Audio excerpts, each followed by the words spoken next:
Mesdames et messieurs, bonjour. Je commence immédiatement avec ma première leçon, la guerre civile, la stasis, et la réponse de Platon.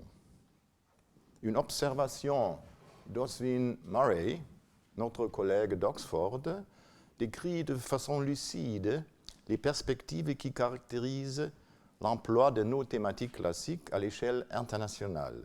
Ainsi, il dit à propos de la Greek city, to the Germans, the polis can only be described in a handbook of constitutional law.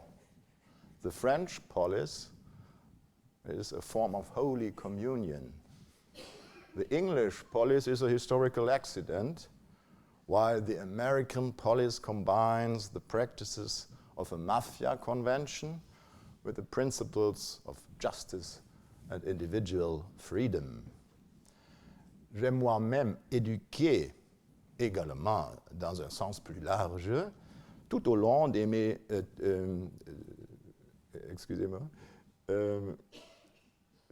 tout au long de mes études selon le regard allemand mentionné ici. Mais à celui-ci se sont rajoutées simultanément les traditions érudites des pays évoqués et d'autres, particulièrement l'Italie, et notamment française. Et il ne s'agissait pas seulement d'affaires religieuses, loin de là. Mon maître académique, Alfred Heuss, a de façon générale indiqué à ses étudiants comme initiation à l'histoire grecque Gustave Glotz, entre autres. Pour l'histoire de l'hellénisme, il a déclaré lecture obligatoire les œuvres de Maurice Holleaux et de Louis Robert, au vu de leur importance pour les inscriptions. En tant qu'étudiant, il y a presque 50 ans, hélas, nous discutions vivement, presque davantage dans les bars étudiants de Göttingen qu'à l'Institut, les concepts de l'école des annales, que nous avions pris l'habitude d'appeler ainsi, et du structuralisme français.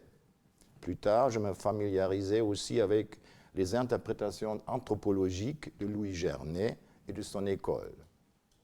Bon nombre de ceux qui étaient en opposition ici apparaissaient, vus de l'extérieur, plutôt comme concordants. À des lectures se sont finalement rajoutés des contacts personnels et des amitiés.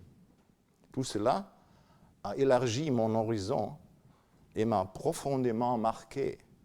Cela fait aujourd'hui partie de mon habitus spirituel. C'est pourquoi je ressens cette invitation pour donner une série de leçons dans un des centres intellectuels de la France et même au-delà, non seulement comme un grand honneur et hommage, mais aussi comme un signal d'une relation particulière. J'adresse toute ma reconnaissance aux collègues qui m'ont confié cette tâche et surtout à mon ami Denis Knöpfler qui en a pris l'initiative. Mais avec ce cours, je voudrais également présenter ma gratitude pour la formation et l'enrichissement que les traditions enracinées dans cet endroit précis et dans ce pays m'ont apporté. Cela devient clair par l'accentuation de la thématique que je voudrais vous présenter aujourd'hui et dans les semaines à venir. Il y a de longues années, dans le cadre de mon mémoire d'habilitation, déjà mentionné, je me suis occupé du phénomène de la stasis, la guerre intestine, en tant que phénomène politico-pragmatique, en l'analysant aussi sous un angle systématique qui est loin de se limiter qu'au droit constitutionnel. D'autres aspects qui concernaient plus le volet interne, tels que la psychologie et l'anthropologie des événements, s'y sont joints par après.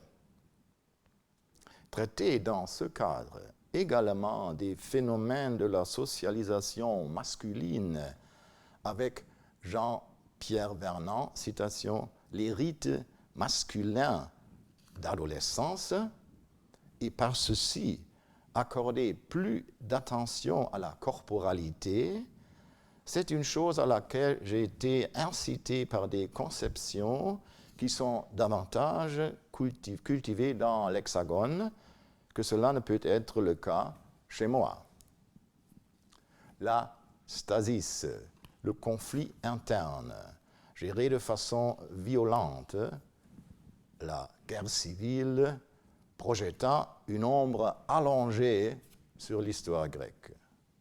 Déjà au XIXe siècle, les meilleurs connaisseurs de la civilisation de la Grèce antique le savaient exactement. Friedrich Nietzsche a déclaré de façon apodictique dans son œuvre « Crépuscule des idoles » dans le chapitre « Ce que je dois aux anciens ». Citation. « Flairer dans les Grecs des belles âmes, des miracles d'équilibre et autres perfections, admirer par exemple en eux le calme dans la grandeur, l'idéalité, la haute simplicité, die edle Einfalt, de cette haute simplicité, une niaiserie allemande, en fin de compte, je fus préservé par les psychologues que je portais en moi. Je vis leur instinct le plus fort, la volonté de puissance, der Wille zur Macht. Je les vis trembler face à la violence effrénée de cette pulsion.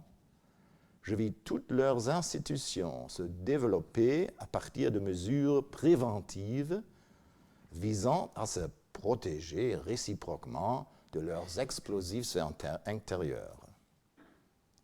Jacob Burckhardt a traité dans ses cours magistraux sur l'histoire culturelle grecque une anecdote sur la biographie d'Arion de Métymne comme exemple caractéristique pour la mentalité grecque.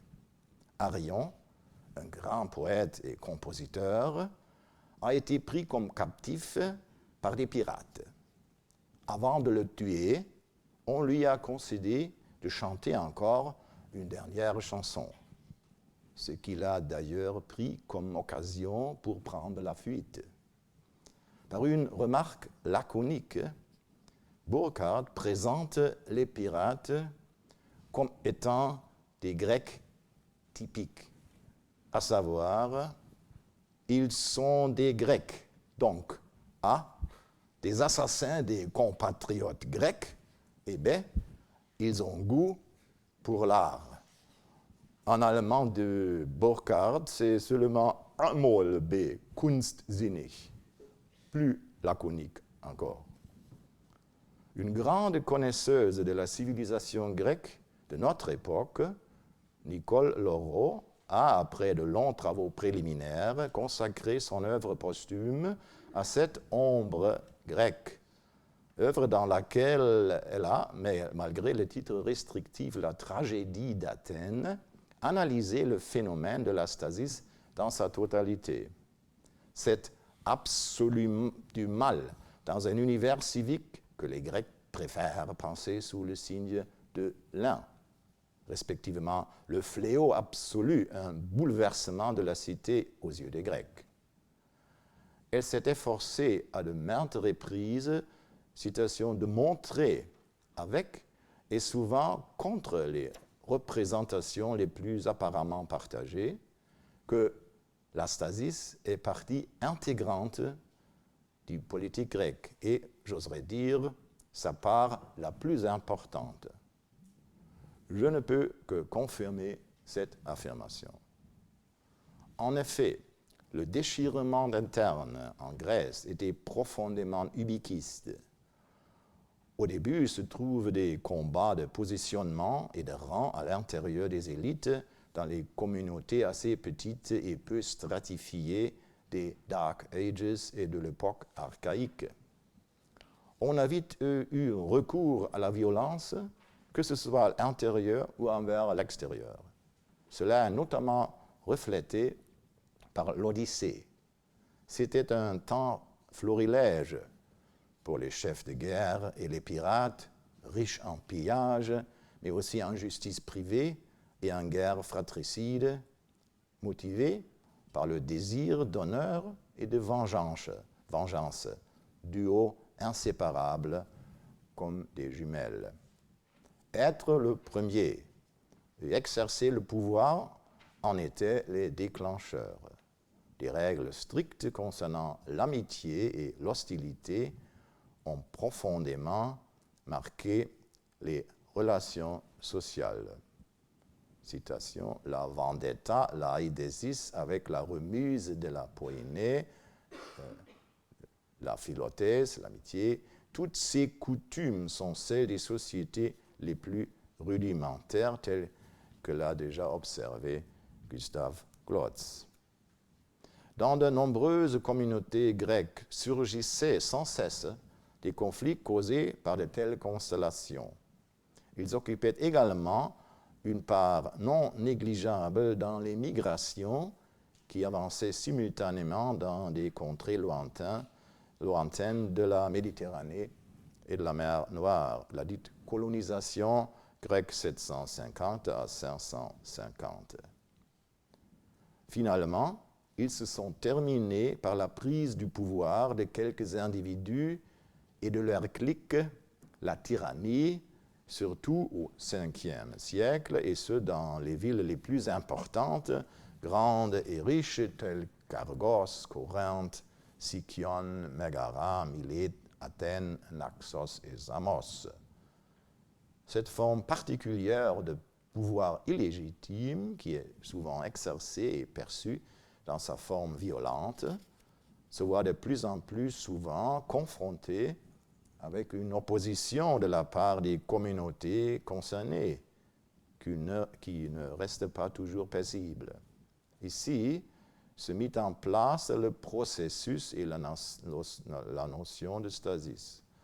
Au sein des communautés existaient des forces de liaison qui dépassent les simples factions, les hétériae des tyrans, telles que les relations amicales au sein des élites, la solidarité des voisins à l'intérieur des communautés rurales et la camaraderie entre fantassins, entre les hoplites, qui pratiquaient maintenant davantage le combat en rangée, la phalange.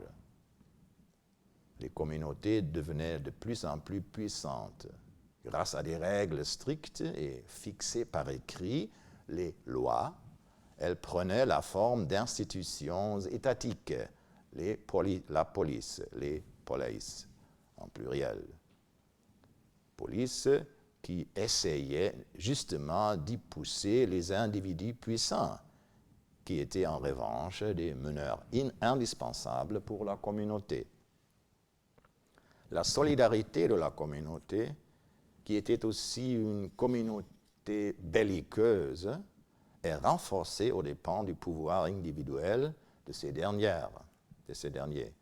Une conséquence en est aussi l'élargissement croissant de la base de la participation politique. Nous pouvons qualifier ces régimes précoces de la police comme nomocratie ou constitution d'hoplite. Pour nous, elles sont particulièrement représentées par le cosmos spartiate, la constitution spartiate, ou les régimes crétois. À la fin du VIe siècle, sur le sol de la Grèce proprement dite, elles se sont largement imposées par rapport aux tyrannies. Mais la stasis, et surtout la disposition à la guerre civile, était loin d'être anéantie. En effet, la situation ne cesse d'empirer. L'ambition compétitive et l'orientation vers le pouvoir, l'honneur et la vengeance continuent d'avoir une vigueur qui est omniprésente et atteignent même au-delà des élites les cercles de personnes qui viennent de s'engager davantage. Cet élargissement de la participation a engendré un élargissement des communautés belliqueuses.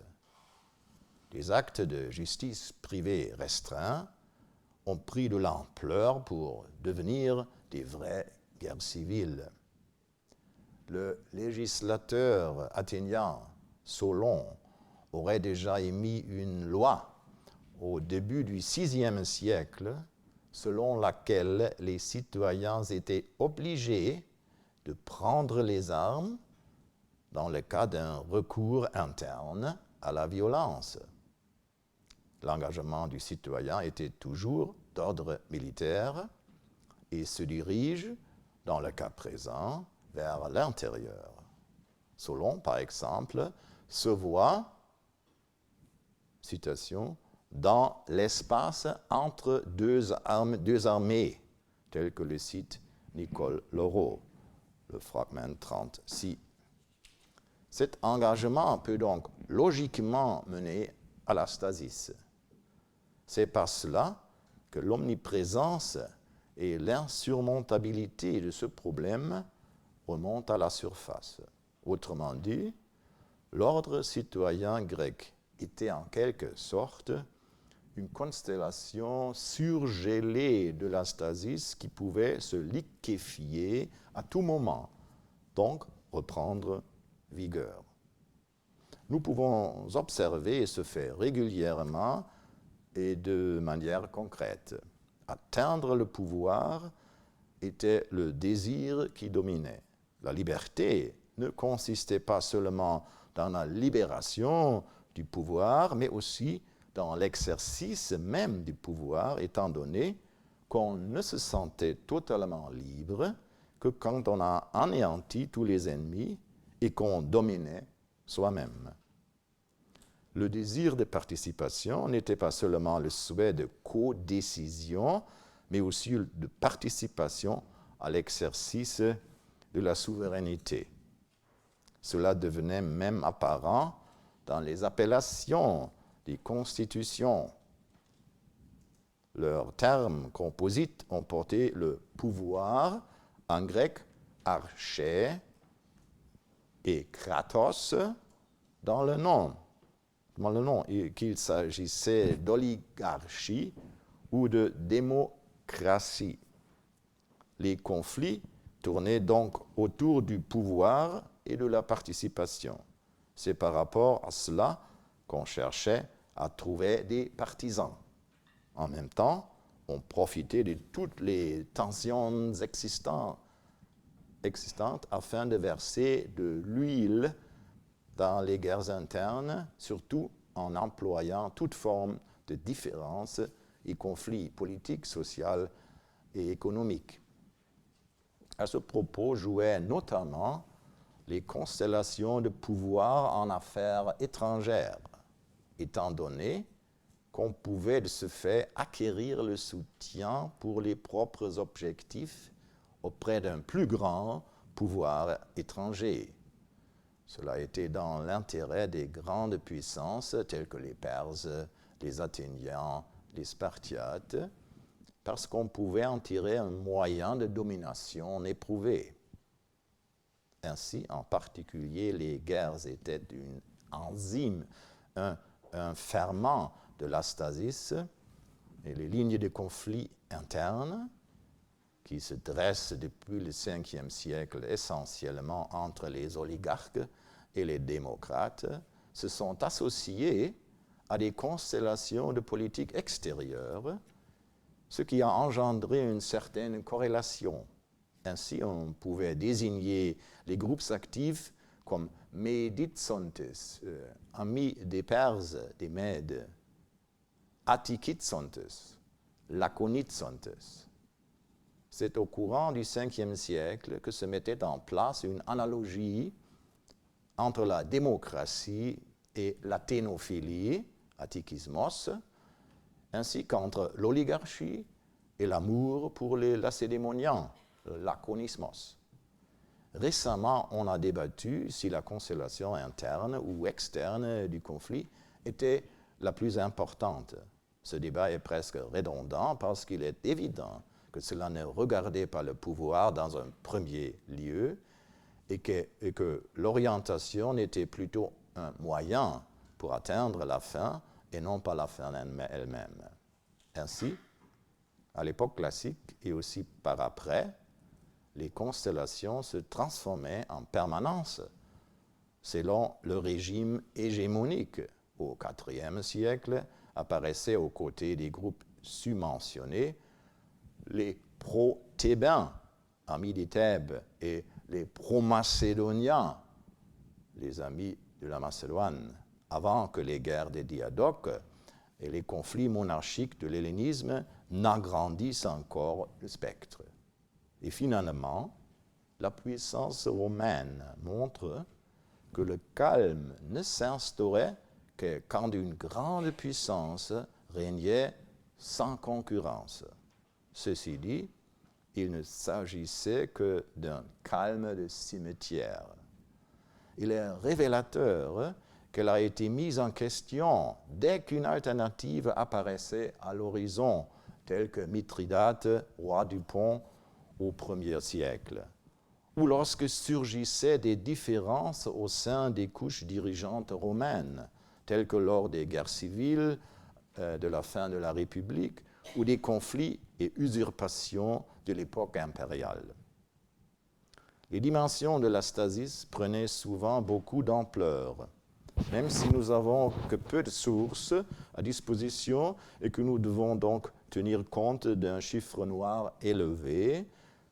La fréquence de la stasis peut étonner, surtout parce qu'au vu des raisons submentionnées, on peut la mettre en relation avec la fréquence des guerres. Quelques chiffres nous servent ici comme exemple d'après mes propres investigations. Pour la guerre du Péloponnèse sont attestés 87 staseis pour une période d'environ 30 ans, donc en moyenne 3 par année.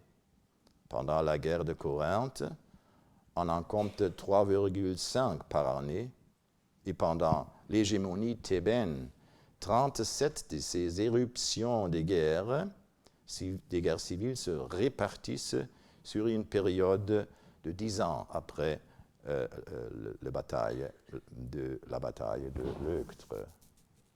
Mais il faut surtout mentionner les chiffres élevés des personnes concernées et de victimes. En absolu, elles restent en retrait par rapport aux chiffres actuels de constellations comparables, pensons à la guerre civile en Syrie. Mais en pourcentage, elles dressent néanmoins un bilan terrifiant. Regardons également ici quelques chiffres de plus près. Naturellement, ce sont des estimations. À Corinthe, en 392, il y a environ 620 victimes, 500 réfugiés, 120 morts, ce qui fait environ 5 à 6% de la population civile. À Samos, en 405, 600 victimes, 400 réfugiés, 200 morts, ce qui fait un taux d'environ 7,5%. À Fliante, dans les années 379 et suivantes, bien au-delà de 1000 victimes, donc un taux de plus de 20%. En Milite, en 405, environ 1340 victimes, 1000 réfugiés, 340 morts, ce qui représente un taux d'environ 33%. Ce qui était particulièrement caractéristique, c'était que souvent surgissait une division de l'État qui pouvait continuer à exister pour une durée relativement longue. Un groupe a pris le pouvoir dans la ville et a tué ou chassé ses plus importants ennemis. Ces exilés ont créé sur le territoire de la police, souvent dans la zone marginale de l'Escatia ou sur le territoire d'une police voisine, un centre politique d'où ils ont mené la guerre contre leurs compatriotes, souvent avec le soutien venant de l'extérieur. On parlait alors des Athéniens de la ville et des Athéniens du Pirée, ou encore des Samiens, proprement dit, et les Samiens d'Anaia, un village à la terre-ferme, dit Samos, de l'île de Samos. Après la tyrannie des 30 à Athènes, une telle relation biétatique, pour ainsi dire, existait entre Athènes et Éleusis pour une durée d'environ 2 ans, de 403 à 401. On pouvait s'attendre à de telles constellations, surtout pendant les temps de guerre générale, et elles étaient loin d'être rares en Grèce.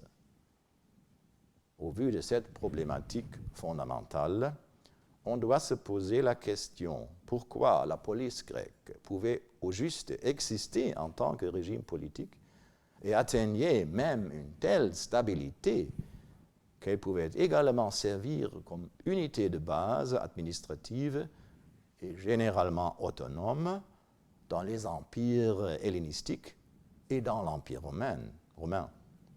Ceci est, d'après moi, essentiellement dû au fait que les Grecs connaissaient eux-mêmes très bien cette constellation du conflit et cette disposition ouverte envers le conflit, mais aussi parce qu'ils menaient de nombreuses réflexions et prenaient de nombreuses mesures pour faire face à ce malheur.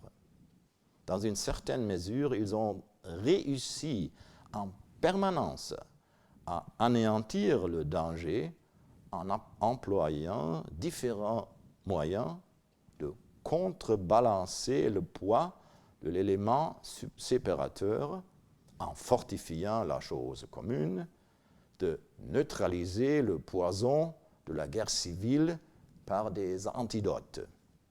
À la longue, un équilibre labile et précaire prévalait. Et l'on ne sait pas ce qui est plus étonnant, la disposition sous-jacente de recourir à tout moment, à la violence, ou cette créativité de trouver en permanence des remèdes. Il ne faut pas s'étonner du fait que nous disposions encore aujourd'hui de nombreux documents authentiques sur le phénomène ici décrit et que la réflexion grecque s'y est précisément consacrée.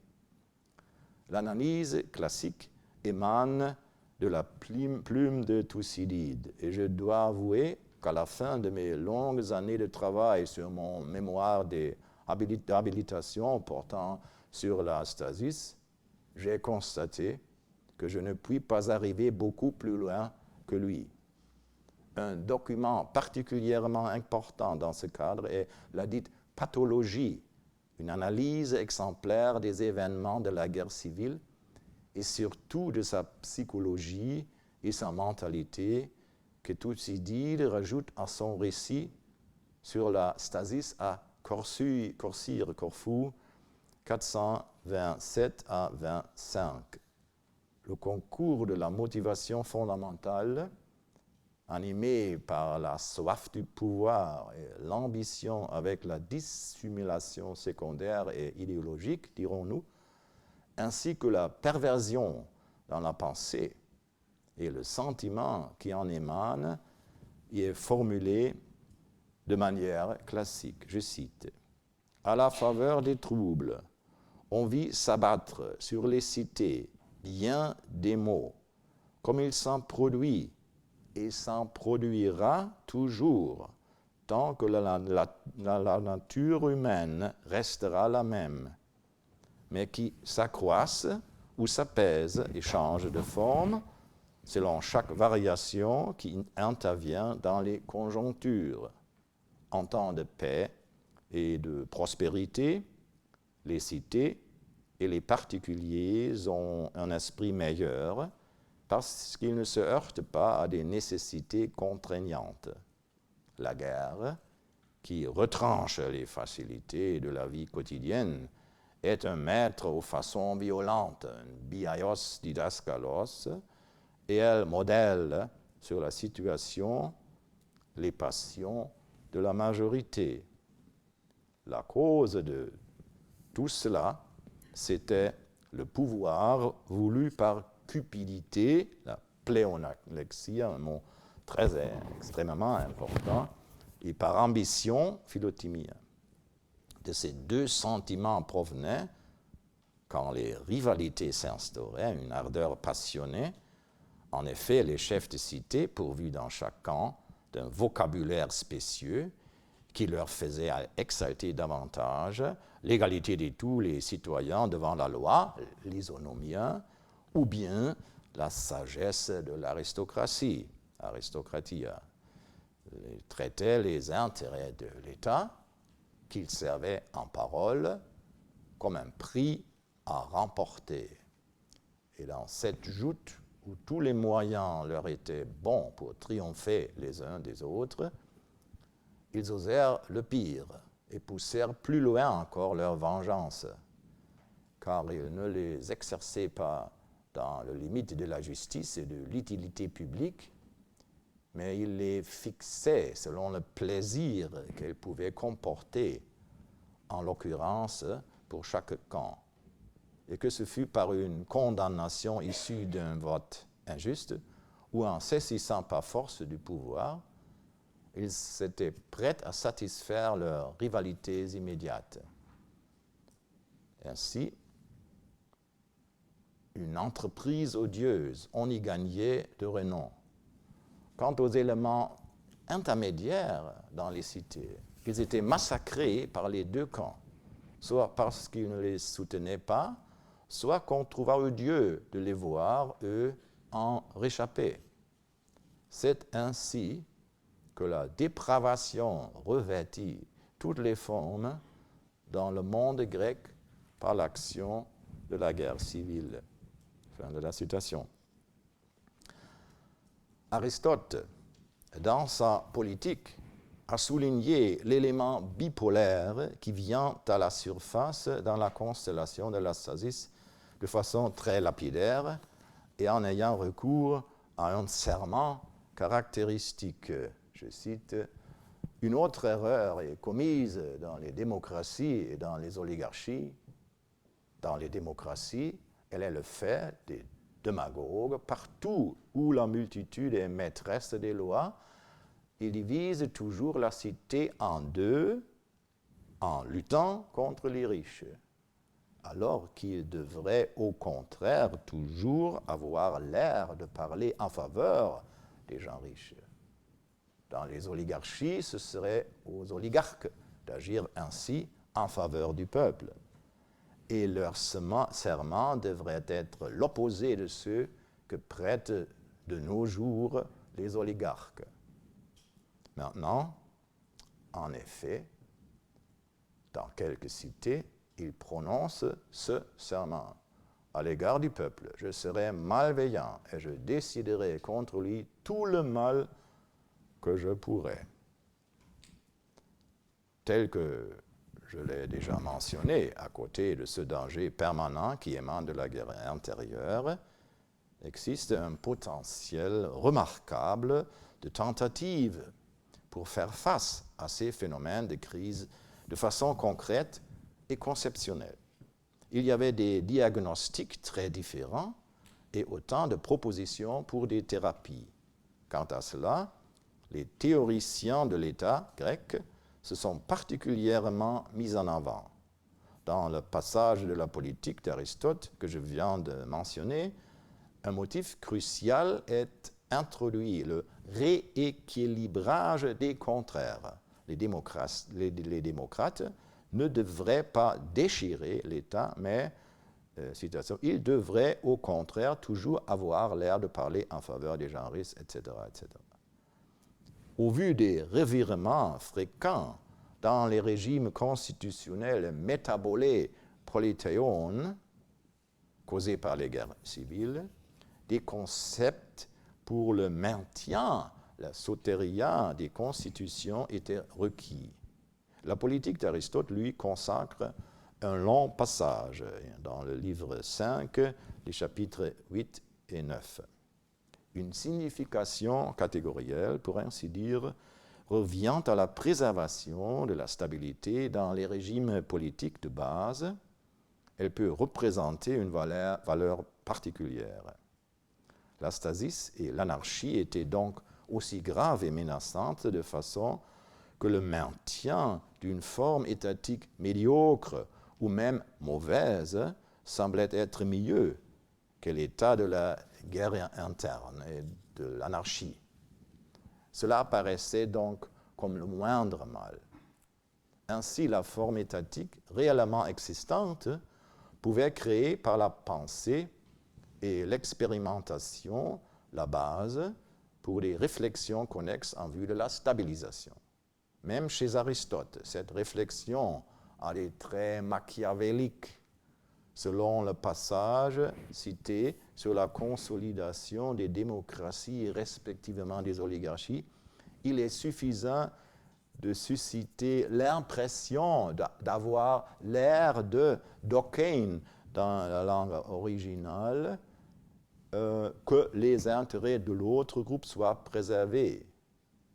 Et dans le passage concernant le maintien de la tyrannie dans le livre 5 de la politique d'Aristote, la pire des constitutions, la tyrannie, la radicalisation du pouvoir et la mise en place d'un régime de terreur qui en découle est pensée jusqu'au bout afin que la stabilité soit préservée. La terreur, c'est d'une fin meilleure que la guerre civile ou l'anarchie, selon cette expérimentation idéale d'Aristote.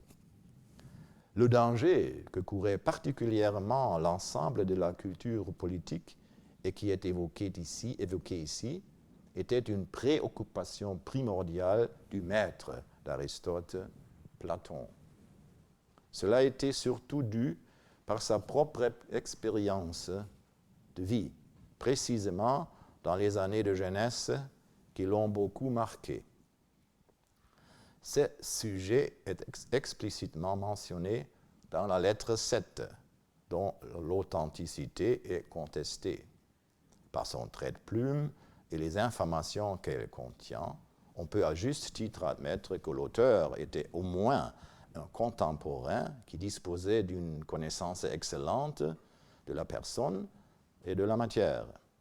On ne peut cependant exclure que c'était le maître lui-même qui a rédigé cette justification sous forme d'un conseil. En tout cas, rien ne nous interdit d'utiliser cette lettre comme source pour la formation intérieure de Platon, d'autant plus que les autres informations dont nous disposons sur le développement politique général et la théorie politique de Platon y correspondent parfaitement. En particulier, les remarques concernant les années de jeunesse ont une forte plausibilité inhérente. Pendant les années de la guerre du Péloponnèse, en tant que membre de l'élite athénienne, Platon était en train de faire son entrée dans la jeunesse dorée d'Athènes. Nous pouvons distinguer leurs représentants dans le Bdellucléon des Guêpes d'Aristophane, une figure dramatique, et sur le plan politique, dans la personne d'Alcibiade. Ces jeunes gens se laissaient inspirer par la philosophie, telle que l'illustrent les nuages d'Aristophane. Le fait qu'ils aient suivi Socrate et qu'ils aimaient bien l'imiter est évoqué par Platon lui-même dans l'Apologie de Socrate. Il y fait parler Socrate, je cite, « Beaucoup de jeunes gens qui ont du loisir et qui appartiennent à des riches familles s'attachent à moi et prennent un grand plaisir à voir de quelle manière j'éprouve les hommes. Eux-mêmes ensuite tâchent de m'imiter et se mettent à éprouver ceux qu'ils rencontrent. » Fin de la citation. Traduction Victor Cousin.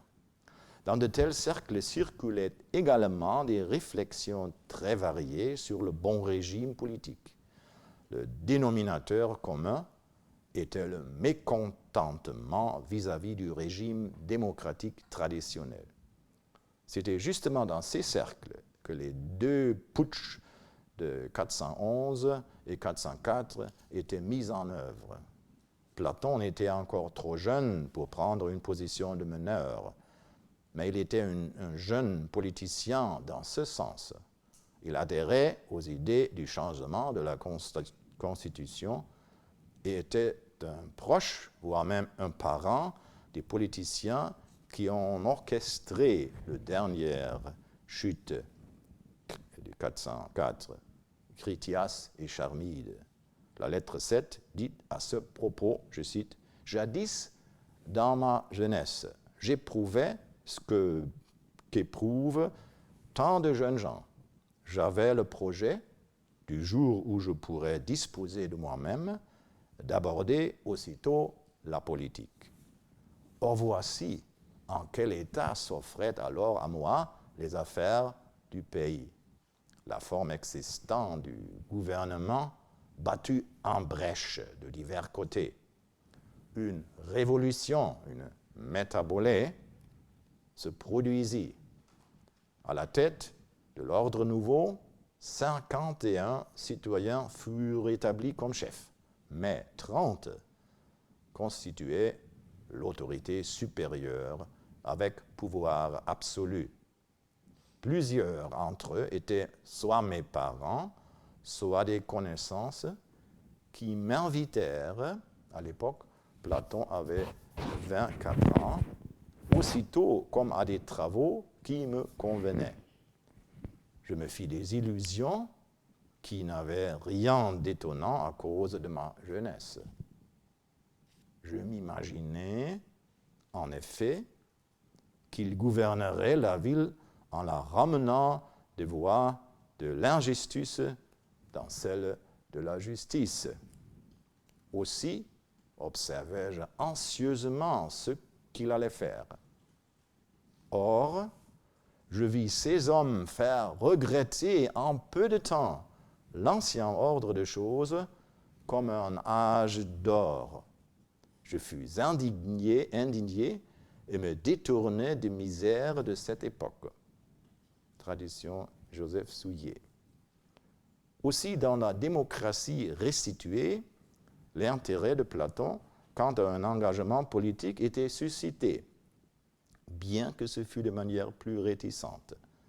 Mais cette aspiration était tout d'un coup asphyxiée lorsque plusieurs politiciens dirigeants ont cité précisément Socrate, pour Platon, le plus juste de tous les vivants, en justice avec une accusation absurde qui a mené à la condamnation à mort de ce dernier.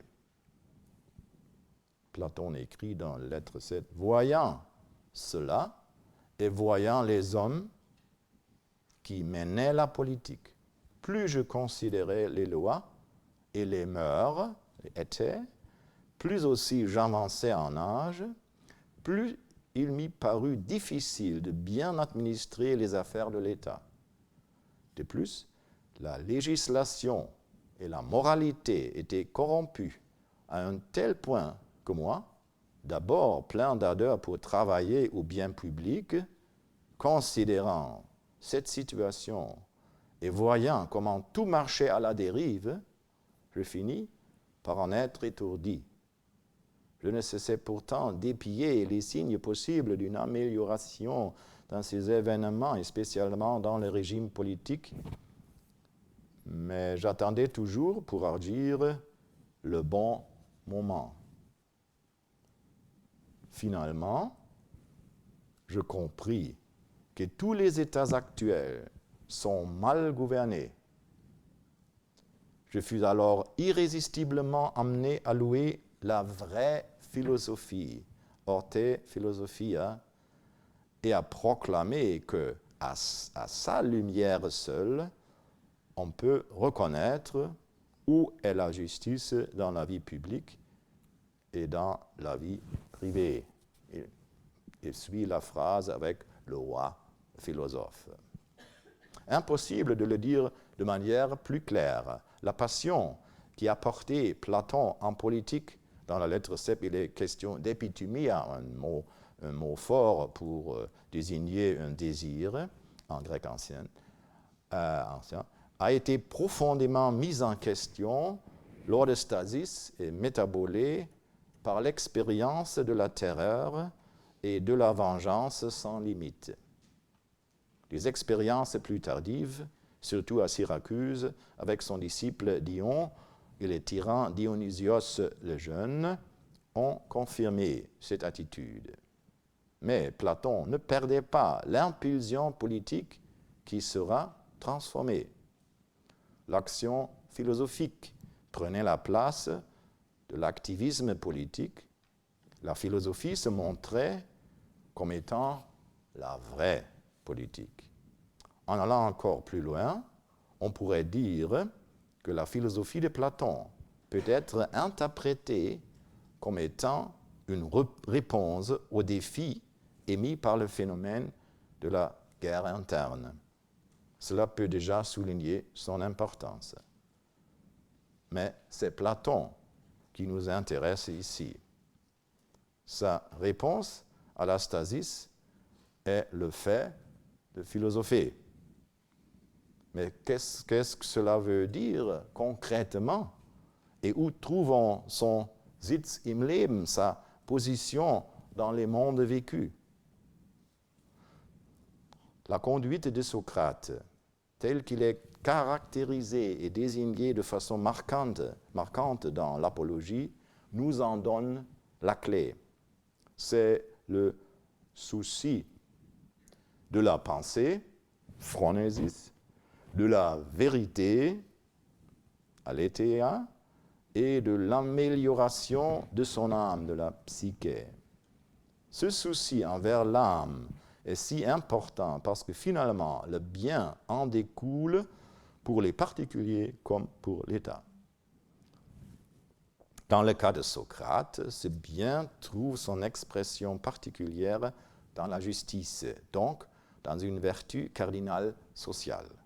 Et elles se font sur la maîtrise de soi qui mène à la philosophie. Au vu du scepticisme profond de Platon envers des fixations qui sont exprimées aussi dans l'écrit, son activité comme philosophe est une lutte continue pour trouver le meilleur chemin envers un régime juste, autant à l'intérieur d'un individu que dans la communauté de la police. Le chemin traditionnel avec les vieilles recettes quant au pouvoir des lois, même si Platon l'estimait beaucoup, ne promettait pas de vraie solution, car les lois écrites étaient trop rigides et ne pouvaient réagir de manière flexible à des situations imprévisibles et imprévoyables. Il s'agissait pour Platon d'une recherche durable, d'une lutte pour la prise de conscience. Le meilleur chemin pour y arriver était le discours philosophique, le dialegestai.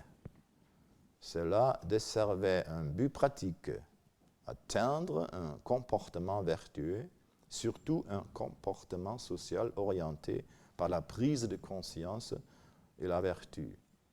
Mais d'abord, il fallait changer quelque chose dans les têtes, procréer dans les âmes, tel que Platon l'a dit dans un autre passage connu au Symposion à Banquet. C'était donc l'éducation qui était en cause. Au lieu de présenter un programme politique fixe, Platon a emprunté un chemin commun avec d'autres disciples, souvent plus jeunes.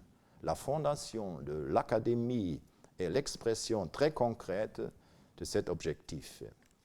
Elle était le lieu pour philosopher ensemble, mais pas dans le sens de l'art pour l'art, mais avec le but d'éduquer de meilleurs citoyens de la police.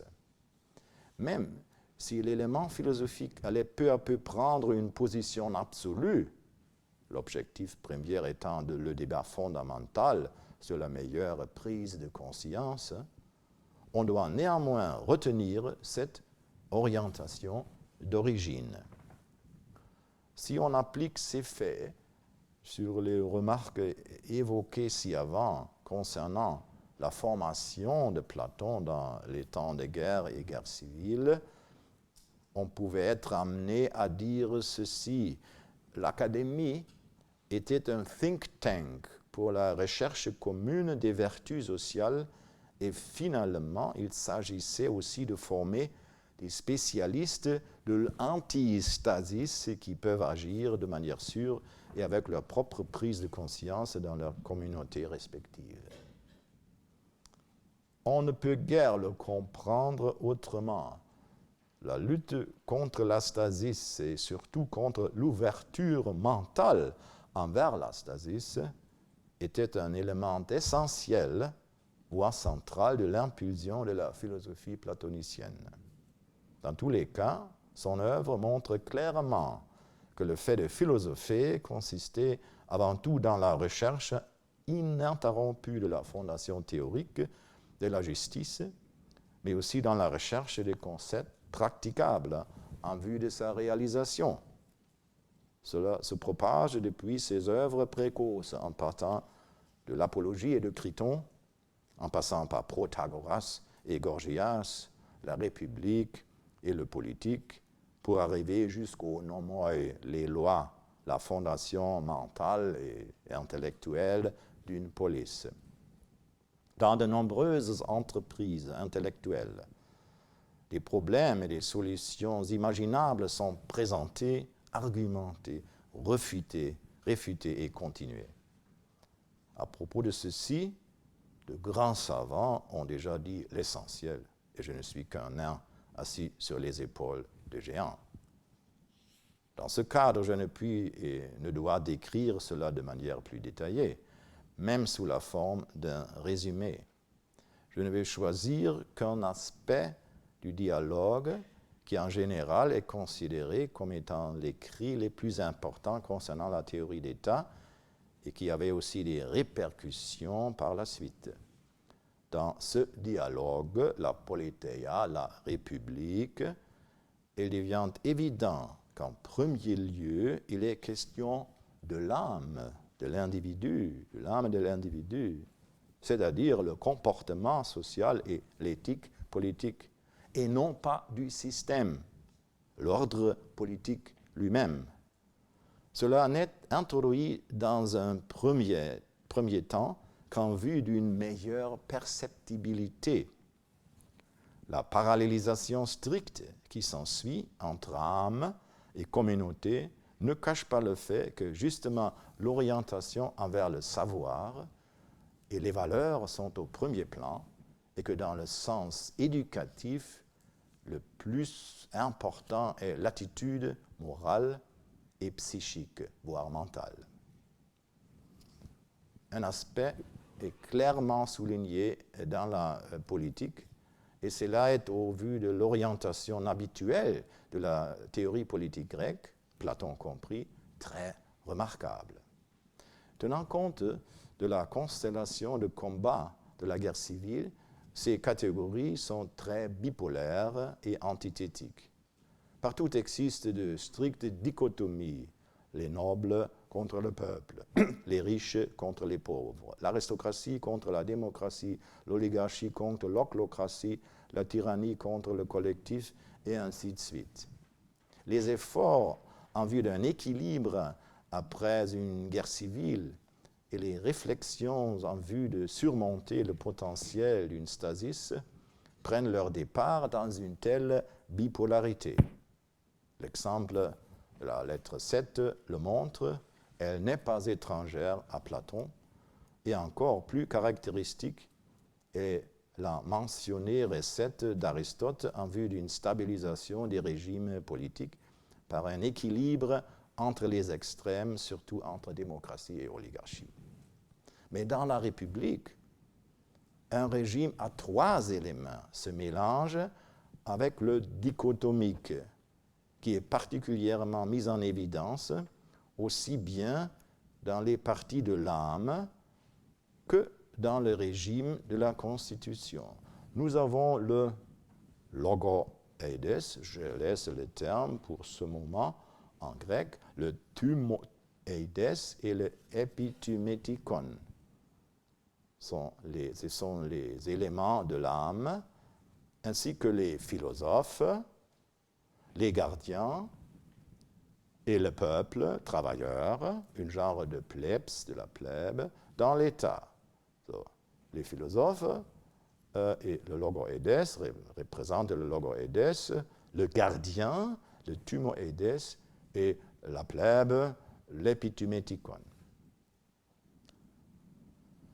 Avec ceci, on peut lier au moment en partie certaines constitutions, la monarchie respectivement l'aristocratie avec les philosophes, la timocratie avec les gardiens et les thumoeides, et la démocratie avec l'epitumetikon et la plèbe.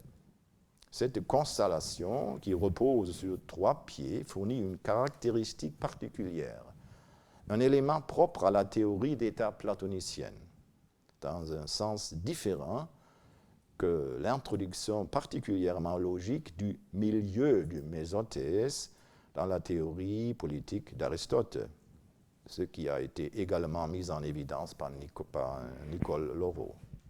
Ce 3e élément, qui est introduit entre la raison, respectivement le domineur, et les envies, respectivement le serveur, mérite notre attention.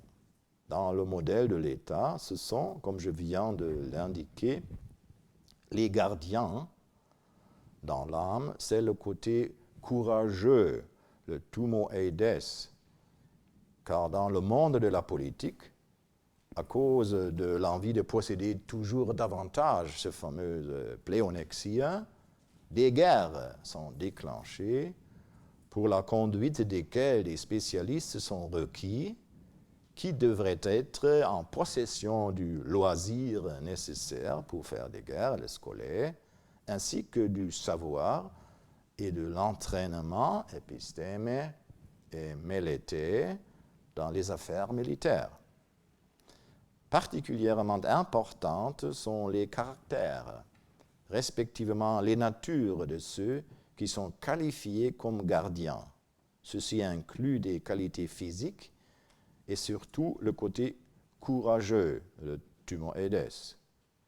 Le courage ou aussi l'énergie, l'ardeur, la passion, the spirit, the thumos en grec, est indomptable et invincible, amakon, aniketon.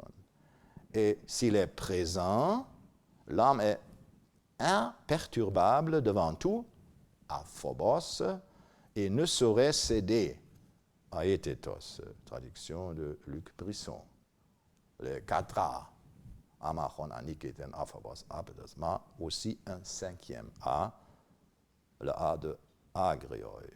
Mais en même temps, cette ardeur forcée est dangereuse sur le plan social, autant au sein des gardiens que vis-à-vis de leurs concitoyens.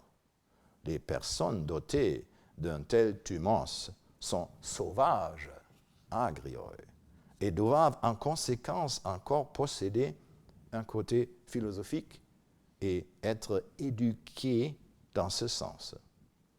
Pour faire court, philosophe, rempli d'ardeur impétueuse, thumoeides, prompt, tacus, et fort, iskuros, voilà ce que sera pour nous le naturel de celui qui veut devenir l'excellent et valeureux gardien de la cité. Le motif de la férocité du sauvage est approfondi par Platon par rapport à l'âme qui est au centre de son attention. Là où il est question de leurs 3 éléments, il est explicitement question d'une stasis dans l'âme. Celle-là est, dans le sens de la bipolarité, un conflit entre la personne raisonnable et celle qui convoite. Donc, entre raison et pulsion, auquel se joint le thumoeides de la raison comme allié summakos. Mais cela est tout autre qu'un allié confortable. Une de ces passions est par exemple la fureur, comme par exemple la colère quant à une injustice vécue. Celui ne le laisse pas reposer et l'incite à faire vengeance. Au-delà sont soulignés dans un paragraphe ultérieur sur la Constitution et le caractère timocratique, donc sur la première dérive de la meilleure constitution de l'aristocratie, le soif de la victoire, la philonikia, et l'ambition, philotimia, comme caractéristique du courageux, du thumoeides. Elle se montre aussi dans son orgueil, ainsi que dans son amour envers la guerre, le sport et la chasse. Ce facteur courageux dans la constellation de la stasis est donc particulièrement ambivalent. Bon nombre de ces forces motrices sont celles qui mènent à la guerre civile. Cela est encore propagé par Platon par une image puissante qu'il fournit dans le livre 9 de la République après la présentation du point culminant de la dégradation politico-psychique, celui de l'homme tyrannique. C'est Oliva Primavesi qui a attiré mon attention sur ce passage qui est d'autant plus fort étant donné que toute la force poétique de Platon y est manifeste. Il s'agit de la question soulevée au début des dialogues de la République quant aux comportements justes et injustes et leurs avantages respectifs. Au fond, à la fin de ce livre 9, il fait un retour vers la discussion de fond sur l'injustice qui a été débattue dans le premier livre avec le sophiste Thrasymachus et qui a été approfondie au début du livre 2 par les frères de Platon qui sont insérés dans ce dialogue, Glaucon et Adimante. Ici, le lien entre l'agir injuste et l'envie de posséder toujours davantage la pléonexia a été au cœur de l'attention. Et avec elle, le problème général et central de la stasis. Maintenant, juste avant le grand mythe du livre 10 de la fin du dialogue La République, l'image prend forme. Ce passage est donc particulièrement mis en évidence. Il parle de deux personnes, Socrate, le rapporteur, et Glaucon, frère de Platon. Eh bien alors, dis-je, Socrate, entrons en dialogue avec celui qui prétend cela. Ça veut dire, ce vaut mieux l'injustice, puisque nous sommes tombés d'accord sur la puissance respective de la pratique de l'injustice et de celle de la justice. Comment s'y prendre, dit-il, Glaucon, en modelant par la parole une image de l'âme, de façon que celui qui défend cette thèse de l'injustice puisse avoir sous les yeux ce dont il parle. Quel genre d'image, dit-il? Une image du genre d'être naturel, dis-je, dont les récits rapportent qu'ils existèrent jadis. Celui de la chimère, celui de Scylla et celui de Cerbère, et la foule des autres êtres dont on rapporte que de nombreuses formes s'y unissaient naturellement en un tout unique. Oui, dit-il, c'est ce qu'on rapporte. Modèle alors la forme unifiée d'un animal divers et polycéphale qui aurait, disposées en cercle, des têtes d'animaux paisibles et des têtes d'animaux sauvages, et capables de se transformer de l'une en l'autre et de faire sortir tout cela lui-même.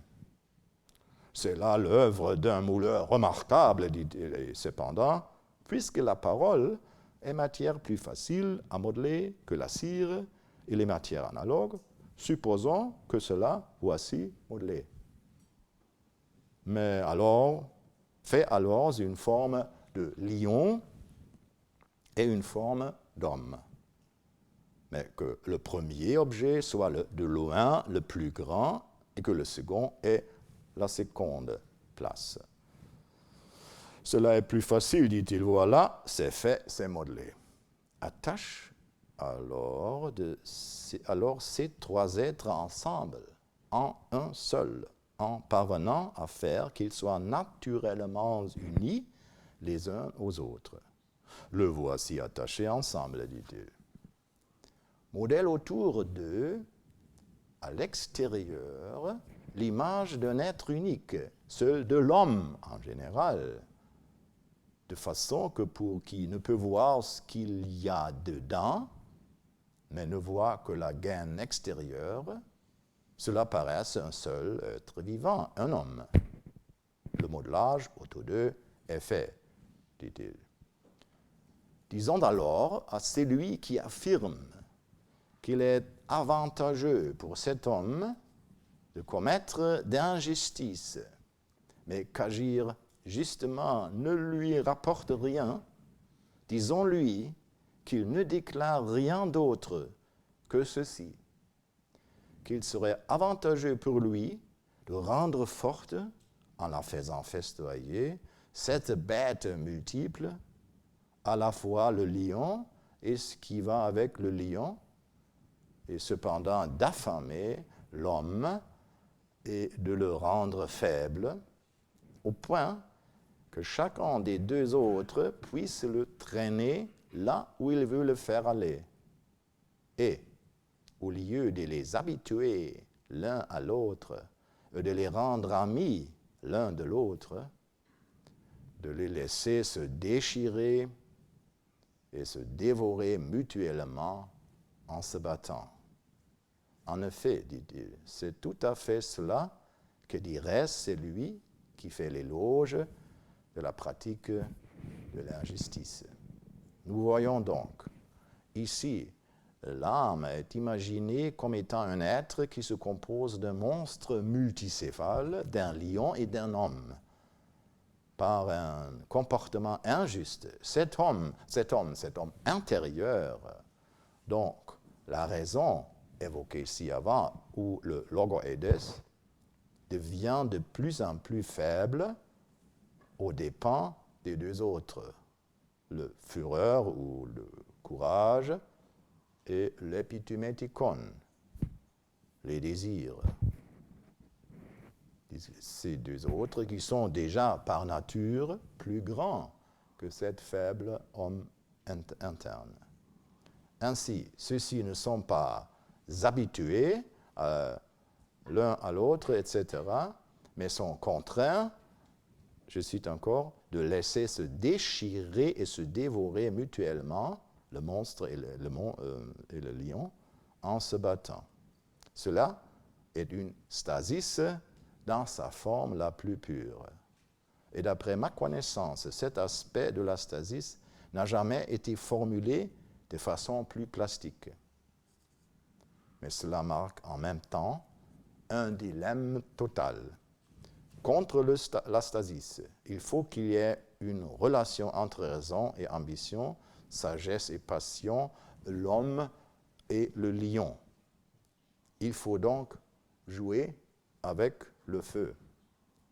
Et si l'on ne le garde pas sous contrôle ou ne réussit pas à le maîtriser, une catastrophe totale, un autodéchirement en est le résultat.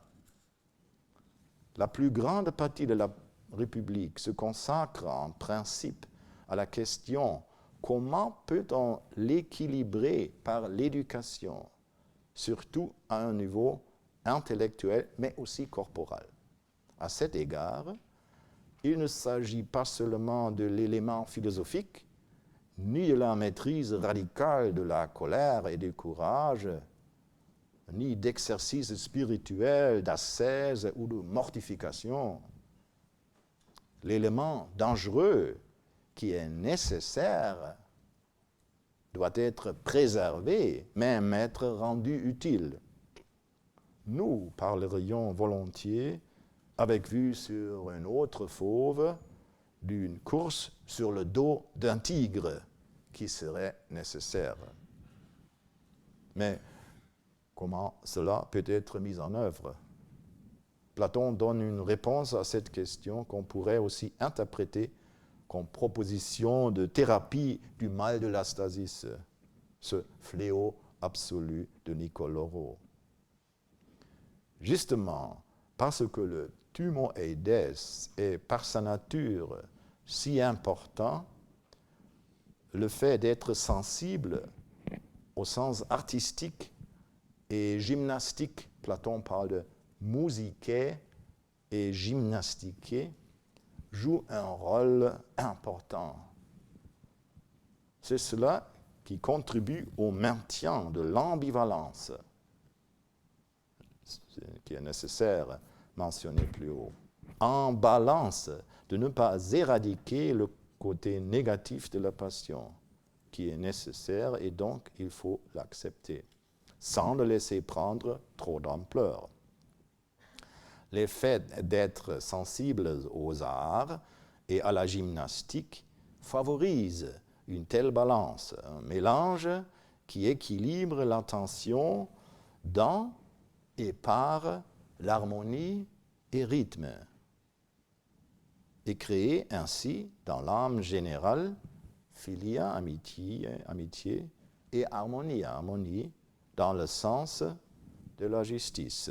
Je cite, « La vérité est que la justice était apparemment quelque chose de ce genre, à la différence près qu'elle ne concerne pas la réalisation extérieure des tâches propres de l'homme, mais l'action intérieure, celle qui existe dans un rapport réel à lui-même et à ses tâches, que l'homme juste n'autorise aucune partie de lui-même à réaliser des tâches qui lui sont étrangères, qu'il ne laisse pas les classes qui existent dans son âme se disperser dans les tâches les unes et les autres, mais qu'il établisse au contraire un ordre véritable des tâches propres, qu'il se dirige lui-même et s'ordonne lui-même, qu'il devienne un ami pour lui-même, qu'il harmonise les trois principes existants en lui exactement, ces trois principes, le logoeides, thumoeides et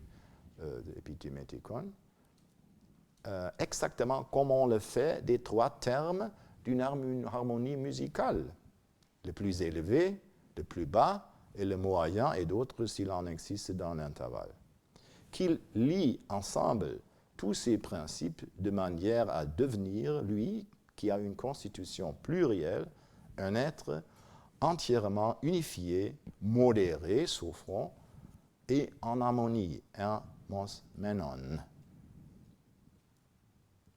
Dans le livre 3 de la République est développé tout un curriculum quant à l'éducation des arts musicaires et de la gymnastique. Et à la fin se trouve le principe difficilement concevable à cette époque de l'égalité entre l'éducation masculine et féminine et le postulat de la communauté des femmes et enfants, qui a déjà connu la critique sévère d'Aristote. Naturellement, cela n'était pas une recette miracle contre la guerre civile, mais un prérequis pour que le lion remplisse sa fonction de gardien de manière adéquate, sans perdre sa force principale, le thumoeides, la fureur et le courage. Car un lion docile est tout autant inutile qu'un lion indompté.